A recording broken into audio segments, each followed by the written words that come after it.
Assalamualaikum warahmatullahi wabarakatuh. Saya Ervin Aziza, mahasiswa Magister Pendidikan Bahasa Inggris, Universitas Muhammadiyah Malang. Di sini saya akan mempresentasikan makalah yang berjudul Berpikir Filsafat dari mata kuliah Filsafat Ilmu dengan dosen pengampu Bapak Asosiat Profesor Dr. Sudiran M. Hum.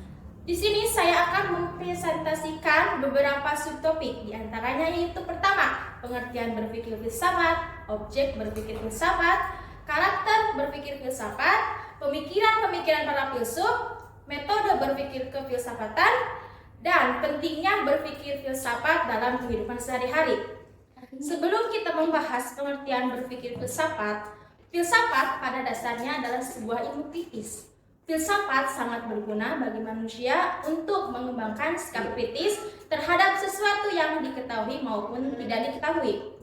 Tujuan mempelajari filsafat adalah untuk memimpin manusia yang bermoral, bermartabat, dan memiliki etika yang baik, bahkan estetika. Di sini, pengertian berpikir filsafat yaitu terdapat dua suku kata. Yang pertama adalah berpikir. Menurut Kamus Besar Bahasa Indonesia, arti kata berpikir yaitu menggunakan akal budi untuk mempertimbangkan dan memutuskan sesuatu. Sedangkan filsafat artinya yaitu mencintai kebenaran.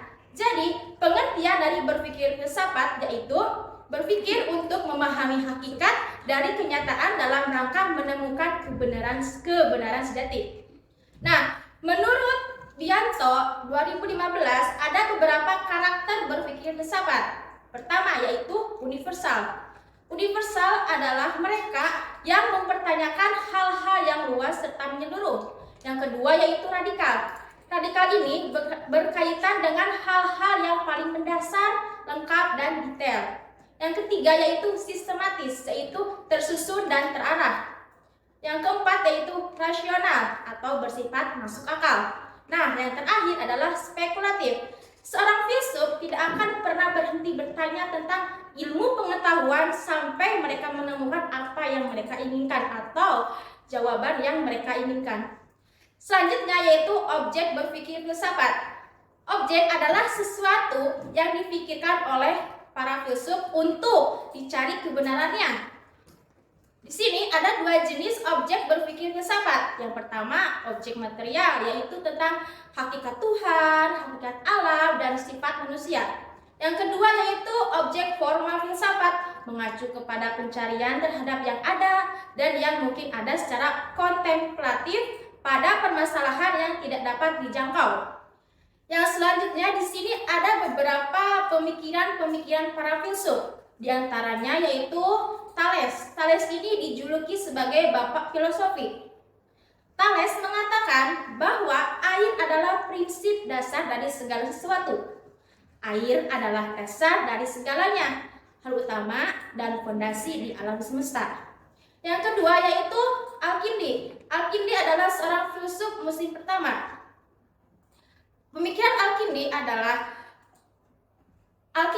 mempercayai pada kemampuan pikiran untuk memperoleh pengetahuan sejati tentang realitas.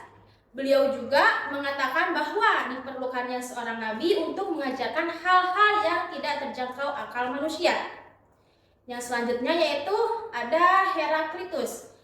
Pemikiran dari Heraklitus yaitu membahas tentang asal mula kehidupan dunia ini berasal dari api. Karena beliau ini tinggal di sekitaran gunung berapi.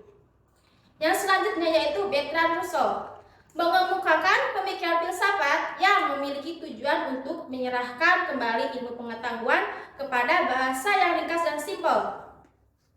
Yang selanjutnya yaitu Plato. Plato memperkenalkan konsep ide dan memandang dunia material sebagai suatu bayangan atau citra dari ide-ide tersebut. Ia juga mengembangkan teori tentang bentuk-bentuk pemerintahan yang ideal. Yang selanjutnya yaitu Aristoteles.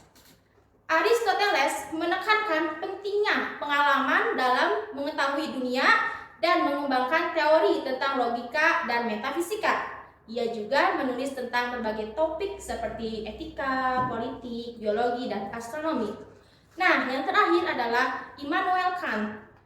Immanuel Kant mengembangkan teori tentang kritik rasional dan mengidentifikasi kategori-kategori yang mendasar pengalaman manusia.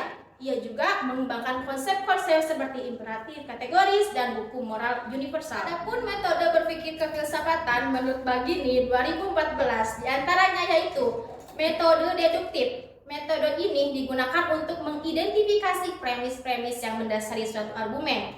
Yang kedua yaitu ada metode induktif. Metode ini digunakan untuk mengumpulkan bukti-bukti. Yang ketiga yaitu ada metode analisis. Metode ini digunakan untuk memecah suatu konsep atau pernyataan menjadi bagian-bagian yang lebih kecil. Selanjutnya yaitu ada pendekatan fenomenologi. Pendekatan ini digunakan untuk mempelajari fenomena dari sudut pandang subjektif dan pengalaman manusia. Selanjutnya, pendekatan hermeneutik. Pendekatan ini digunakan untuk memahami teks atau karya seni dengan mempertimbangkan konteks historis dan budaya. Nah, yang terakhir ada pendekatan kritis, yaitu pendekatan ini digunakan untuk mempertanyakan asumsi-asumsi yang mendasari suatu konsep atau pernyataan dan mengevaluasi kesesuaian. Nah, yang terakhir yaitu pentingnya berpikir filsafat dalam kehidupan. Di antaranya meningkatkan kemampuan berpikir kritis, mengembangkan kemampuan refleksi, meningkatkan pemahaman terhadap kehidupan, dan menemukan makna di balik peristiwa yang kita alami. Selanjutnya yaitu menjaga pikiran terbuka dan menerima berbagai sudut pandang yang berbeda. Selanjutnya yaitu mengembangkan kemampuan berargumentasi. Nah, yang terakhir yaitu menjadi lebih kreatif. Sekian presentasi dari saya. Wassalamualaikum warahmatullahi wabarakatuh.